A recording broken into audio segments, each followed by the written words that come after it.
ഈശോമിശിഹായിക്ക് സ്തുതിയായിരിക്കട്ടെ. Praise be to Jesus. Hallelujah. മനോഹരമായ ബൊഗൺവില്ലകളാണ് നമ്മളെ വെള്ള നിറഞ്ഞു നിൽക്കുന്നു, റോസ് നിൽക്കുന്നു, വയലറ്റ് നിൽക്കുന്നു. ഇതിന്റെ പ്രത്യേകത നിങ്ങൾ വല്ലപ്പോഴും ആലോചിച്ചിട്ടുണ്ടോ? ബൊഗൺവില്ല ഇപ്പോൾ ഉണ്ടാകുന്നത് കൊടും വേനലിലാണ് പ്രിയപ്പെട്ടവരെ. കൊടും ചൂടിലാണ് ഈ ബൊഗൺവില്ല ഒഴുകുക. മഴ പെയ്തു തുടങ്ങുമ്പോൾ ഇവർക്കൊരു വാട്ടമാണ്. ഇപ്പോൾ ഏത് വീടിന്റെ മുൻപിലും എവിടെ നോക്കിയാലും ബൊഗൺവില്ലയുടെ ഒരു കാലമാണ്. ബൊഗൺവില്ല പൂക്കൾ വിരിയുന്ന കാലമാണ്.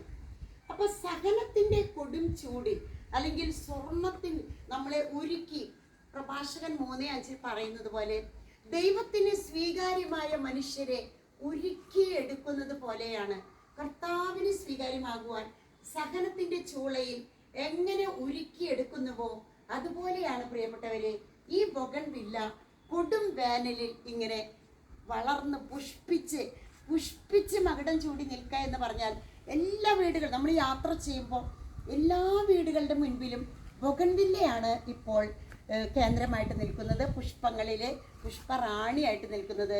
നമ്മുടെ ജീവിതത്തിലും സഹനം എന്തുമാത്രം അതിൻ്റെ പാരമ്യതയിൽ എത്തുന്നുവോ അത്രമാത്രം പ്രിയപ്പെട്ടവരെ ഈ വെള്ളപുഷ്പങ്ങൾ വിടർന്നു നിൽക്കുന്നത് പോലെ നമ്മുടെ ജീവിതവും സഹനത്തിൻ്റെ ത്യാഗത്തിൻ്റെ മകുടം ചൂടി പുഷ്പങ്ങളായിട്ട് വിരിഞ്ഞു നിൽക്കട്ടെ. സ്വർഗത്തിൽ അവ സുഹൃതങ്ങളായിട്ട് വിടർന്നു നിൽക്കട്ടെ. ആമേൻ.